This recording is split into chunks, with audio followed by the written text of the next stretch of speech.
Good morning all of you. नमस्कार, सत श्री अकाल, जय हिंद। हम आपको पढ़ा रहे थे क्लास 9 का पहला चैप्टर विज्ञान में। क्या पढ़ा रहे थे? पदार्थ। पदार्थ पढ़ा रहे थे, हमारे आसपास की वस्तुएं जो भी है, हमारे सराउंडिंग जो भी चीजें होती हैं। तो मैंने आपको बता दिया था पदार्थ क्या होता है, ठीक है ना। मैंने कहा था पदार्थ की अवस्थाएं हम पढ़ाएंगे आपको।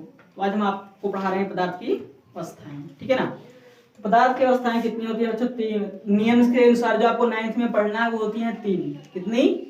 जो 9th में हमको पढ़ना है वो तो 3 ही होती हैं, लेकिन कुल कितनी होती हैं? 5। कौन कौन से? ठोस, द्रव, गैस, प्लाज्मा, बोसॉइंस्टीन कंसंट्रेशन, ठीक ना। इन दोनों के बारे में हम आपको बता देंगे आगे चल के, लेकिन अभी हमको क्या पढ़ना है? केवल 3 के बारे में पढ़ना है। क्लास 9th में जो आपके सिलेबस में है, आपके कोर्स में है, वो केवल 3 पदार्थों के बारे में पढ़ना है। किसमें किसमें? किसको किसको पढ़ना है? ठोस को पढ़ना है, द्रव को पढ़ना है और गैस को। ये आपके मेन पॉइंट रहेंगे, ठीक है। इसी को लेकर हम आप पढ़ाई करेंगे, आगे की स्टडी कंप्लीट करेंगे, ठीक है।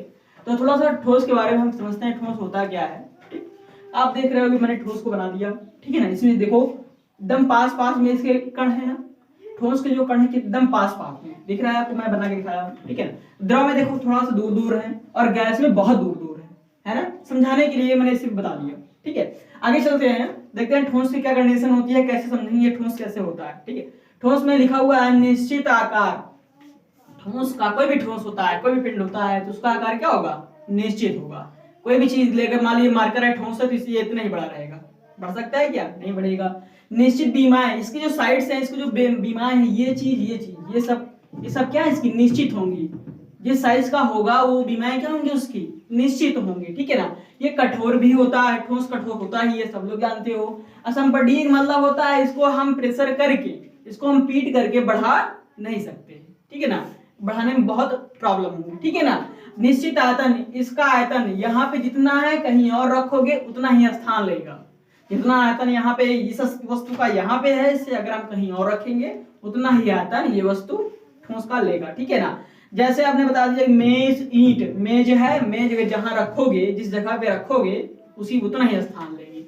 ईंट को हम जहां रखेंगे वो उतना ही स्थान लेगा। ये ठोस की बातें हो गई, ठीक है ना। अब आते हैं द्रव के बारे में, ठीक है।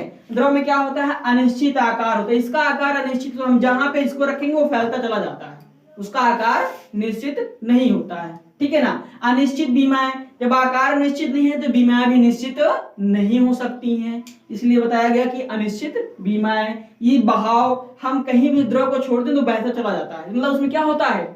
बहाव होता है। कम संपीड़ित मतलब इसको प्रेशर से हम थोड़ा बहुत इधर उधर कर सकते हैं।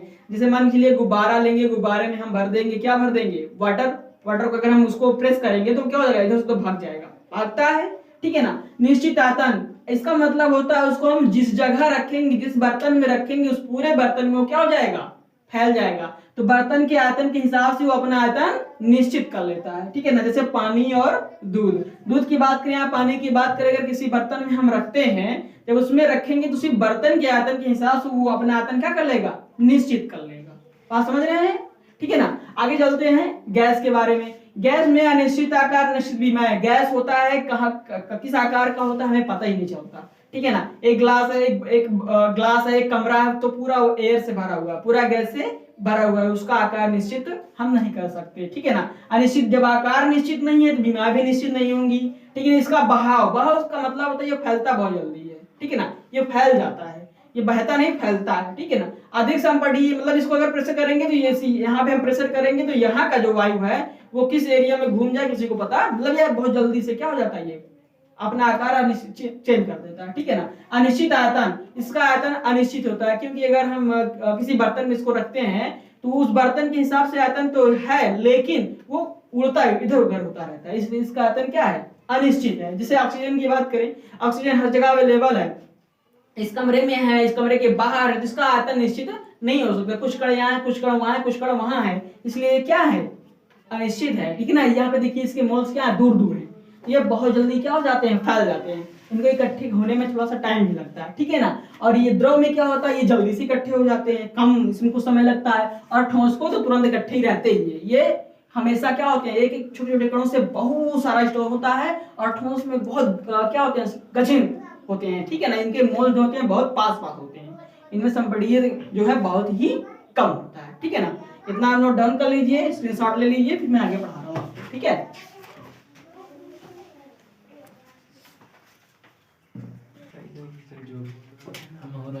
चलिए, आपने पदार्थ की अवस्थाएं पढ़ लिया, ठीक है ना, उसका स्क्रीनशॉट ले लिया होगा।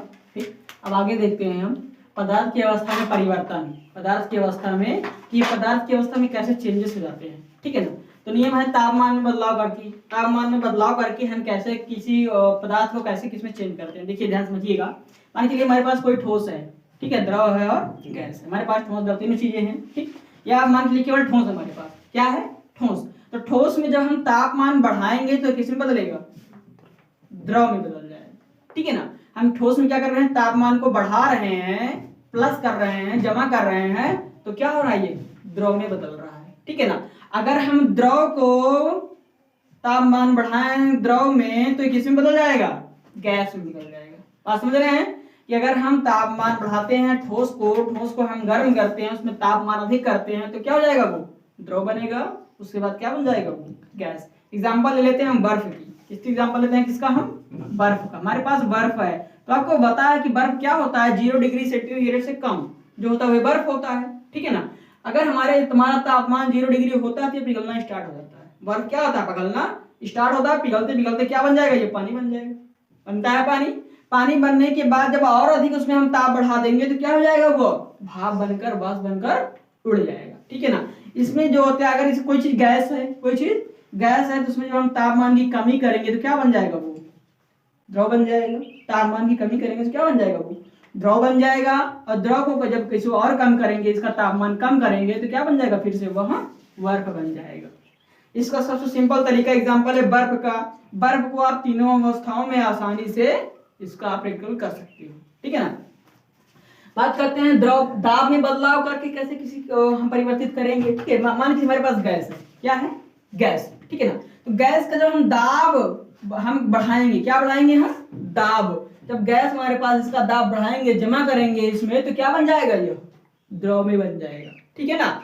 द्रव को जब हम इसमें और दाब बढ़ाएंगे तो ये क्या बन जाएगा, ठोस बन जाएगा। लेकिन अगर हम गैस को ज्यादा दाब या ताप बढ़ा देते हैं तो सीधा क्या बन जाता है, यह ठोस भी बन सकता है, और ये ठोस क्या है, डायरेक्टली गैस में भी बन जाता है। बात समझ रहे हो नहीं। अगर हम ठोस को ज्यादा ताप देते हैं, ज्यादा तापमान करते हैं तो किसमें बदल जाता है, डायरेक्टली गैस में। आगे चल के इसको बताएंगे अभी टॉपिक को, ठीक है ना। और हम कम इसका तापमान कम करते हैं तो ये क्या बन जाता है, डायरेक्टली ठोस में परिवर्तित हो जाता है, ठीक है ना। इसको आप नोट डाउन कर लीजिए, स्क्रीनशॉट ले लीजिए, फिर आगे बढ़ाते हैं, ठीक है।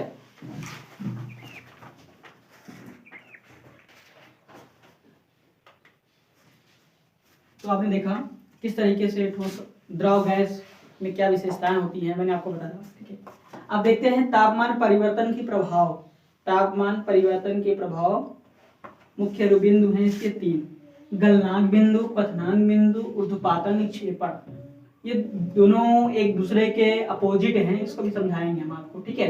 गलनांक बिंदु में क्या सिस्टम होता है, गलनांक बिंदु में किसी ठोस का वह तापमान जिस पर वह ठोस अवस्था से पिघलकर द्रव अवस्था में बदल जाता है, वही क्या होता है, आपका गलनांक बिंदु कहलाता है, ठीक है ना। जिसे बात करें बर्फ है हमारे पास, वो ठोस अवस्था में होती है। तो बर्फ का जो डिग्री होता है वो 0 डिग्री से कम होता है। 0 डिग्री से जो तापमान होता है वो 0 डिग्री सेंटीग्रेड से कम होता है, इसलिए वो बर्फ रहती है। लेकिन इसका जो गलनांक टेम्परेचर होगा बर्फ का, वो कितना होगा, 0 डिग्री सेंटीग्रेड होगा। अगर हम उस बर्फ को 0 डिग्री सेंटीग्रेड मिलाते हैं, करते हैं उसका तापमान, तो ऑटोमेटिक क्या होगा, पिघलना स्टार्ट हो जाएगा, ठीक है ना। वहीं पे जैसे लोहा होता है तो उसका जो होता है 15 से 34 डिग्री सेंटीग्रेड। अगर किसी लोहे को पिघलाना है तो उसका तापमान कितना होना चाहिए, आपका 1534 डिग्री सेंटीग्रेड। इसी तापमान पर क्या हो जाएगा, ये बर्फ लोहा भी क्या होगा, पिघल जाएगा, ठीक है ना। बात करते हैं संघनन की प्रसुप्त ऊष्मा। संघनन की प्रसुप्त ऊष्मा क्या होती है, वायुमंडलीय दाब पर 1 किलोग्राम ठोस को उसके गलनांक पर द्रव में बदलने के लिए जितनी ऊष्मा ऊर्जा की आवश्यकता होती है उसे संघनन की प्रसुप्त ऊष्मा कहते हैं। कहने का मतलब, अगर कोई 1 किलो 1 kg आपका ठोस है, इसको द्रव बदलने के लिए, इसको द्रव में, जैसे मान के चलिए यहाँ पे ठोस है, ठोस में द्रव में बदलना है, जिसका तापमान हम बढ़ाएंगे। जब तापमान बढ़ाने के लिए जितनी ऊष्मा की आवश्यकता हमको होगी वही हमारा क्या हो जाएगा, प्रसुप्त ऊष्मा हो जाएगी, संघनन की प्रसुप्त ऊष्मा। ठीक है, बात समझ में आ गई है? कोई कंफ्यूजन है कमेंट बॉक्स में आप पूछ सकते हैं, उसका रिप्लाई आपको मिलेगा। ठीक है ना, इसका स्क्रीनशॉट कर लीजिए और नोट डाउन कर लीजिए, फिर आगे मैं आपको क्वथनांक बिंदु पढ़ाता हूँ। ठीक है,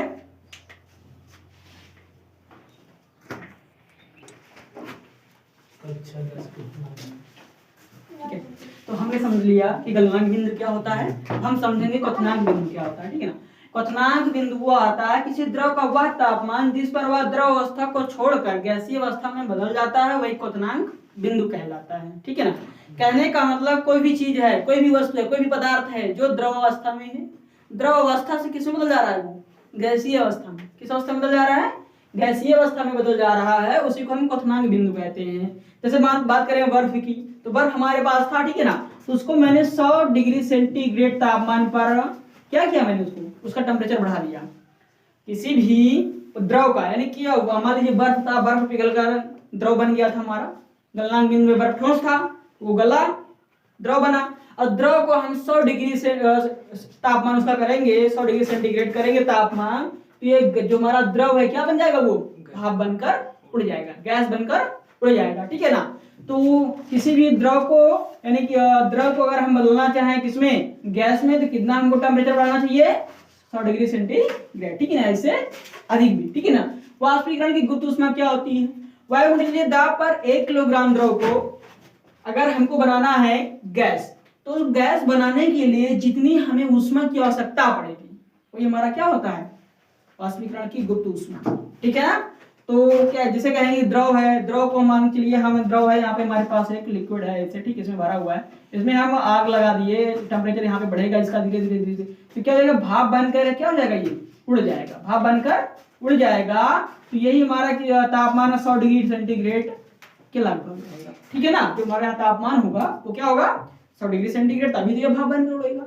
और जितनी ऊष्मा इसमें खर्चा किए हम, वही क्या है, वाष्पीकरण की गुप्त ऊष्मा। ठीक है ना, नोट डाउन करिए, स्क्रीनशॉट करिए, फिर आगे मैं पढ़ाता हूँ। ठीक है,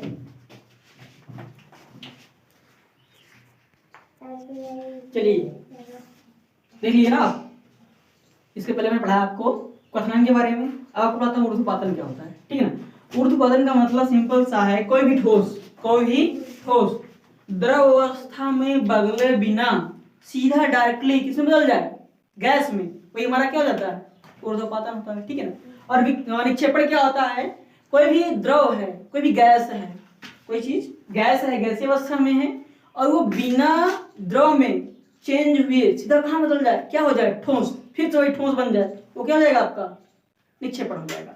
एग्जाम्पल के तौर पे बात करते हैं हम नेफ्थलीन की गोलियां। नेफ्थलीन की गोलियां जानते हो क्या होता है, जैसे कपड़े कुछ दिन के लिए हम स्टोर कर देते हैं, तो कपड़े में छोटे छोटे व्हाइट कलर की या पिंक कलर की गोलियां डालते हैं, देखा होगा आपने। ठीक है ना, वही हमारी नेफ्थलीन की गोलियां होती है। ठीक है ना, और कपूर तो सिंपल तरीका, कपूर को तो आप समझ ही सकते हो, कपूर होता है, कपूर ठोस अवस्था में होता है। आपने देखा होगा कि कपूर को जब हम जलाते हैं तो सीधा क्या हो जाता है, वो गैस बनकर उड़ जाता है, पता ही नहीं होता, क्या वो द्रव पानी बदलता है क्या, नहीं। अगरबत्ती देखा है आपने, अगरबत्ती भी वैसी होती है, ठोस होती है, उसको हम जलाते हैं क्या बदल जाता है, सीधा गैस अवस्था में चला जाता है। ठीक है ना, वैसे नेफ्थलीन की गोलियां होती हैं और कपूर भी होता है। क्लियर? अच्छा, इनको ये तो समझ लो कि जलाने पर ये गैस बनकर उड़ जाता है, ठोस होता है, जलाने पर गैस बनकर उड़ जाता है, लेकिन इसको हम कैसे पुनः ठोस बनाएंगे, कैसे ठोस बनाएंगे हम, तो एक काम करते हैं, हम एक बीकर में रखते हैं, उसको ठोस को रखते हैं बीकर में। ठीक है, बीकर में एक ठोस को, हम उस ठोस को रखते हैं, उसको हम क्या करते हैं, इसमें ठोस रखा, कपूर रखा हुआ, इसमें हम आग जलाते हैं। ठीक है ना, आग लगाते हैं, आग लगाने के बाद क्या देखेंगे कि यहाँ पे रुई लगा दो, या इसको ढक करके रुई से ढक दो। ठीक है, तो क्या जब ये उड़ेगा, यहाँ से उड़का हुआ निकल ही नहीं पाएगा। ठीक है ना, तो धीरे धीरे की एक गैस तो बन जाएगा, लेकिन जब आप देखोगे यहाँ किनारों पर ये अटक जाएगा। कहाँ पर अटक जाएगा, ये किनारों पर अटक जाता है। ठीक है ना, तो जब हम इसका तापमान बदलते हैं तो क्या हो जाता है, ये पुनः ठोस की अवस्था में ये छोटे छोटे कणों में इकट्ठा हो जाता है। क्लियर? प्रैक्टिकल इसका कर सकते हो, आप घर पे भी कर सकते हो। क्लियर है? तो ये आपका ऊर्ध्वपातन हो गया, निक्षेपण हो गया, समझ में आया? तो हम तापमान परिवर्तन के प्रभाव से तीनों नियम को, तीनों जो बिंदु थे, तीनों पॉइंट थे, उनको मैंने पढ़ लिया। ठीक है ना, अब आपको थोड़ा सा और टॉपिक बच रहा है, उसको मैं पढ़ा रहा हूँ। ठीक है ना, इतना आप लिख लीजिए, स्क्रीनशॉट कर लीजिए, फिर उसको भी मैं पढ़ा दूँ। ठीक,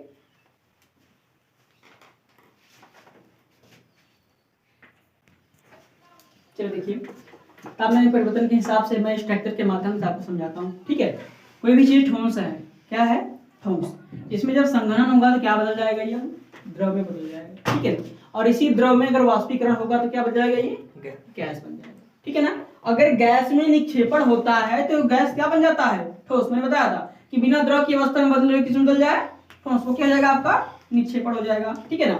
और बात करें कि ये द्रव है, द्रव जब इसका क्वथनांक होता है या जब जमता है तो क्या बन जाता है, ये ठोस बन जाता है। और जब इसका ऊर्ध्वपातन होता है तो डायरेक्टली ये ठोस बिना द्रव में चेंज हुए किसमें बदल जाता है, गैस में। और गैस को जब हम संघनन करते हैं तो किसमें बदल जाता है, द्रव में बदल जाता है, ठीक है ना। इस टॉपिक के माध्यम से आप तीनों को आसानी से समझ सकते हो, ठीक है ना। वाष्पीकरण क्या होता है, वाष्पीकरण मैं आपको समझा रहा हूँ, ठीक है। आप इसका स्क्रीनशॉट ले लीजिए, उसके बाद मैं वाष्पीकरण समझाता हूँ।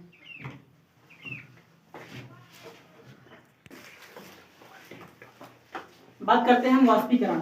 वाष्पीकरण क्या होता है, यह सतह पर होने वाली प्रक्रिया। किस पे होने वाली है, वाष्पीकरण सतह पर होने वाली प्रक्रिया है। कैसे काम करता है, देखिए वाष्पीकरण कैसे होता है, जिसमें द्रव पदार्थों में सतह के कण क्वथनांक से नीचे, क्वथनांक का जो हमने बताया था आपका 100 डिग्री सेंटीग्रेड तापमान होता है। इससे नीचे अगर कोई भी किसी भी द्रव का तापमान इससे नीचे आ जाता है तो वो सीधे वाष्प बनकर तापमान के माध्यम, उसका तापमान अगर 100 डिग्री से कम है तो उस माध्यम में और भाप बनने लगता है, उड़ जाता है, वाष्पीकरण उसी को कहते हैं, ठीक है ना।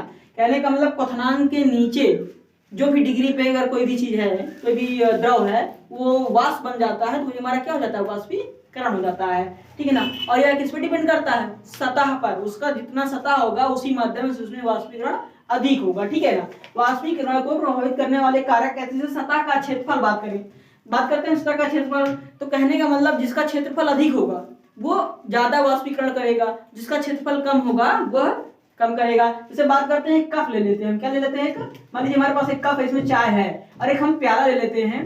तो प्याला में हम क्या देखेंगे कि इसमें वाष्पीकरण जल्दी होगा और इसमें वाष्पीकरण क्या होगा, धीरे धीरे। क्यों, क्योंकि इसका क्षेत्रफल अधिक है और इसका क्षेत्रफल कम है। इसकी वजह से क्या हो जाएगा, ये ज्यादा और जल्दी से इसका वाष्पीकरण होगा और ये देरी से।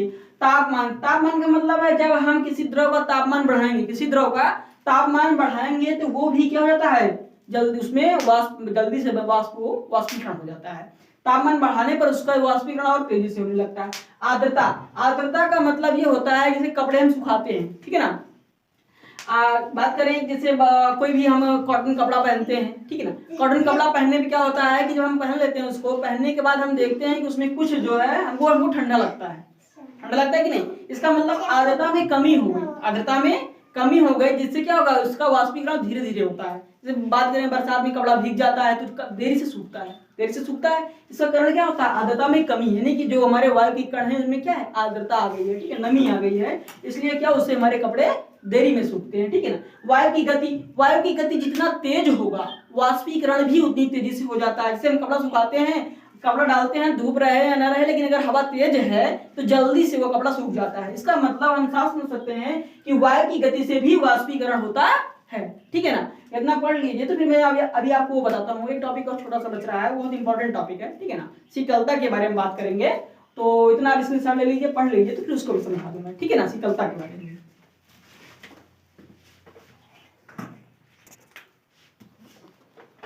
तो वाष्पीकरण से शीतलता के बारे में समझते हैं। हमने वाष्पीकरण समझ लिया, समझा दिया आप लोगों को, ठीक है ना। अब वाष्पीकरण से शीतलता की बात करते हैं। जैसे आपने देखा होगा कभी कभी कि अपने हाथ में पेट्रोल रखते हो, ठीक है ना, तो वो क्या होता है, गैस लगता है, ठंडा लगता है ना।